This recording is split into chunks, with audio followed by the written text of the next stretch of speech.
piece by piece kakthalaga thamane bako tawraga thongnabagi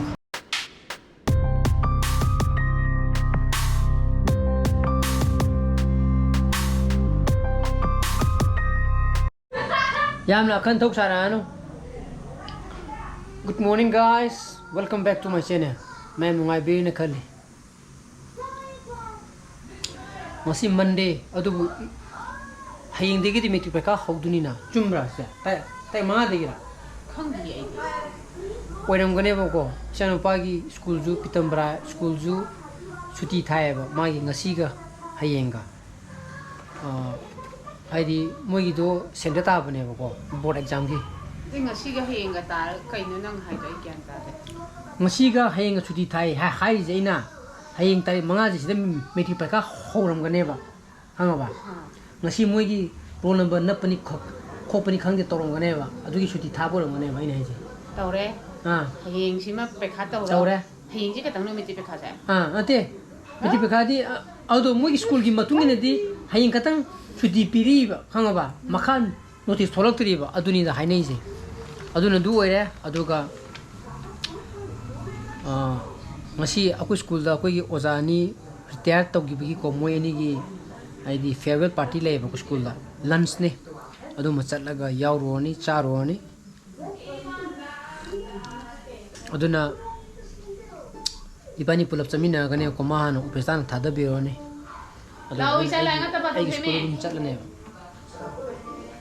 minister masayao nga loktak te hi tumduna lamlaki sa hat pasin khana ba iba humbai thabak chathakre good hai tam ni ha very good only once in a blue kai noi chana pa jina haima lukham laga lagli ne manipuri pa je ne mama na hairo badu gi ni ai si chadri ne chimna saraje aduga cha nung thakpal waraga ko cha thaiba cha thakpal waraga sti nung ta takhu ge pri khungga pa ta thadu ge among lo mon de ta na law kai ma lao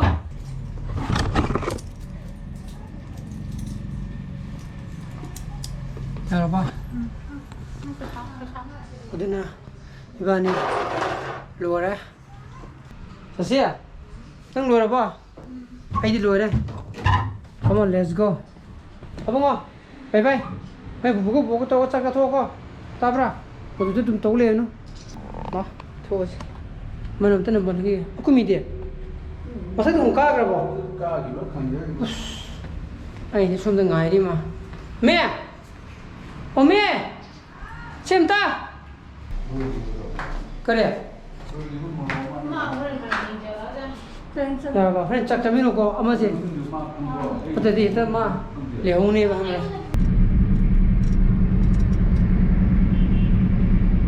anu su te kra ko ama ko sa bu ju adagi ama na thi ba khangdre id gi anu ma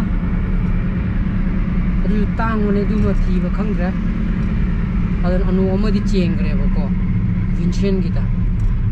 ado yodi orani nongini humni jida aduna miche pangam dre ba sana gari thobo kan de di nungsa da thobo kan de program bile ha jore ma saka yes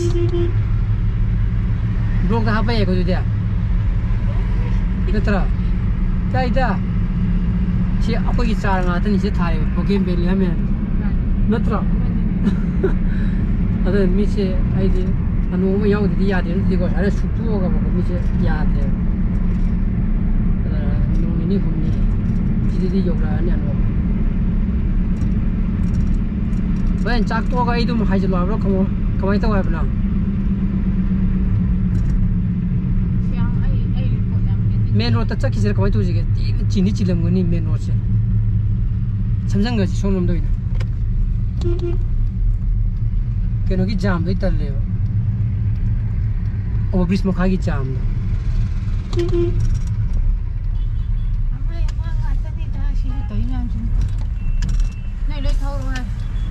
lối thâu đâu gầy ngoài kia thôi.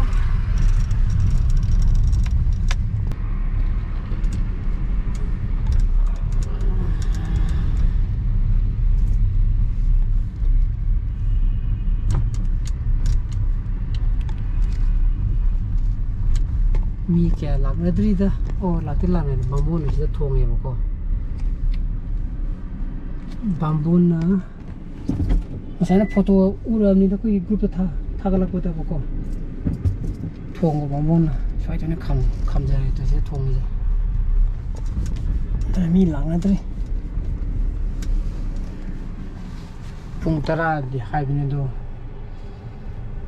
ตรามาใครบุญมาดิเขาเกี่ยหาเนี่ยบอกสังเกตบุตรตัวนั้นมันนี่ข้างในมีน้ำหลักนาดรีบดูน่าจังมุกี้แกเรียนรู้อะไรก็ยังเที่ยงเลยเจ้าก็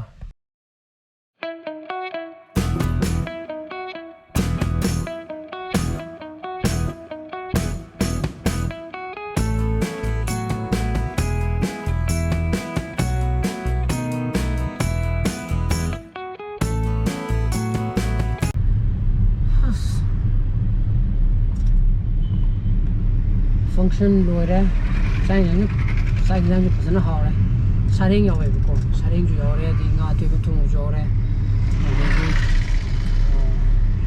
อัตโต้ก็ทุ่งจุยาวเลย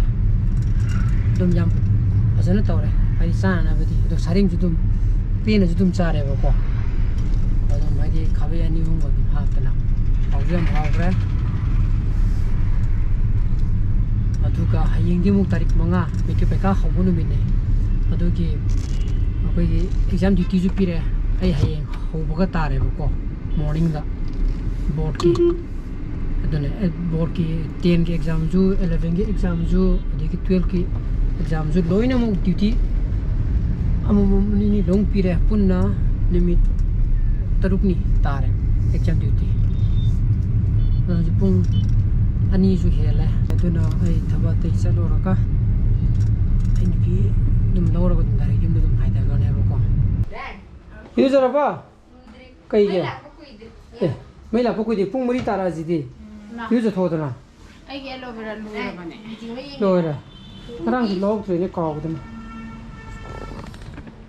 yum da lawre ji pudi pung mari hengra anh thấy tụm ninh ngầm này thấy sari và sari mềm tôi có bộ sari cái nó hay đấy thì mình sẽ tao là mi chú yam lại sang cái gì mà tao là mi sang cái gì mà mi hùng hùng tôi đi quay sari gì thấy thằng ông là một chín rồi bao giờ là hay bây giờ là dress chúng ta không đồ cái thôi học tụm bây giờ bring cái sao rồi xí lỗ thì biết yên cha cái đó, ôi yên chỉ khai này nó yên nó xí lên, ha, nó xí xa vào niệm ta cái đó đây, ai cái gì, sao đây chúng ta phải xa làm nữa, cái đấy dạng sao rồi, sao đây ngã tao thông ba, ở đây ngã tôi là sang ngã hấp về, ở đây là mà cái cha đây vậy, nó xí đâu, cái gì farewell tàu ba ozani ritya chapagi to ye je mathun chikai ne na ko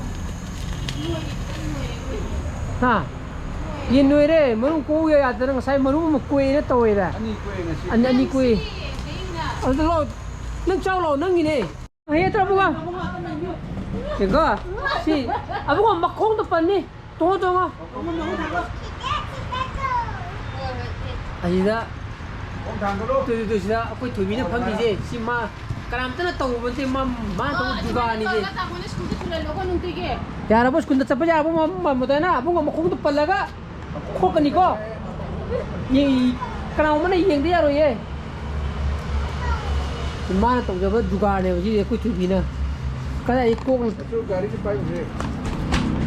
tasalo, hắn chắc không đúng cái nó tôi nó mà hai ra cái này. Aduna yen je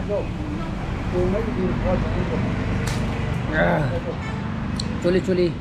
ngora ko ina tawne na khaira ko nauna ngasi de cha ba gi si cha ba gi limit ta ye ngasi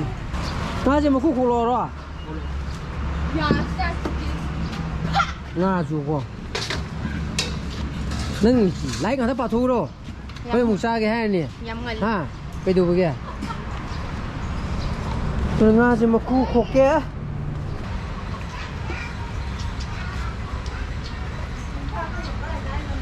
ꯑꯗꯨꯅ ꯁꯤꯒꯤ ꯉꯥꯁꯤꯅ ꯁꯤꯁꯨ piece ꯕꯥꯏ piece ꯀꯛꯊꯠꯂꯒ ꯊꯝꯃꯅꯦꯕꯀꯣ ꯇꯥꯎꯔꯒ ꯊꯣꯡꯅꯕꯒꯤ ꯑꯗꯣ ꯑꯩꯈꯣꯏꯅ ꯍꯧꯖꯤꯛ ꯑꯇꯣꯏꯕ ꯊꯣꯡꯕ ꯌꯥꯝ ꯆꯥꯖꯅꯤꯡꯉꯦꯕ ꯑꯗꯨꯅ ꯃꯥꯒꯤꯗꯤ ꯍꯌꯦꯡ ꯅꯨꯡꯗꯥꯡ ꯑꯣꯏꯅ ꯊꯣꯡꯅꯕꯅꯤ ꯈꯪꯗꯦ ꯈꯔ ꯇꯣꯏꯔꯒ ꯊꯣꯡꯅꯕ ꯈꯔ ꯈꯥꯏꯗꯣꯛꯑ ꯊꯝꯃꯅꯤꯀꯣ ꯑꯗꯨꯅ ꯑꯇꯩꯗꯤ ꯇꯥꯎꯊꯣꯛꯑ ꯊꯝꯃꯅꯤ ꯁꯤ ꯀꯥꯏ ꯊꯝꯃꯨꯒꯦ ꯁꯤ ꯍꯥꯞꯄꯒꯦ ꯍꯣꯏ sida nung pao yan. Lao một cái người thì bị nào nhát rồi. Cái này hả vui tao rồi nè. Ngon. Bởi đi. Có mai nè, tuli ngon cái mấy cái kia à? Hạt gì? Cái này nào? Ông tiếp tục. Ở đâu mà? Ông mua miêu cô. Thau ông thấy tôi chỉ thau này đi ra. ꯑꯗꯨꯅ ꯍꯥꯎꯊꯔꯅꯤ ꯉꯁꯤ ꯑꯃꯨꯛ ꯑꯩ ꯉꯁꯥꯏꯒꯤ ꯆꯥꯕꯗꯨꯕꯨ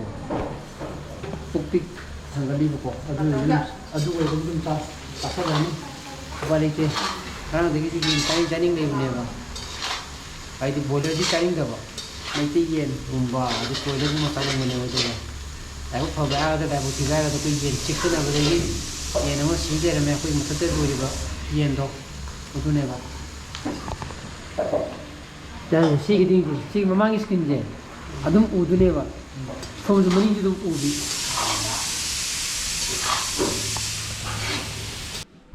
그 장을 손다 싹 토게 실내를 보고 인자 아들 무슨 아하 하우저라 보봉아 하 하우라 봐 하라가 신에 있는 비게 마기디 시끄나 सिगुम्बा मोरक थाको याम चाबा यादबनिना बा चाराजिरा दुना ngaजु कन्ना ताहौरिबको दुना चाको मा चाथोगा ngaदो मु जेंगागे अदुना सि जिंजांग जे हाउजु हाउरने खंगेबको हाउबदने बुंगा अदुना मयाम ai ngasi ब्लॉग दि मताइ जरो सेंजराके ai ब्लॉग पाम थोगदि लाइक तोबिरमो शेयर तोबियो अनोबो व्यूअर्स ओइबिरगना सब्सक्राइब तोबिरमोको नुंसि साना फसले बियो so please be safe and be healthy bye bye good night Bye bye, good night. Choo.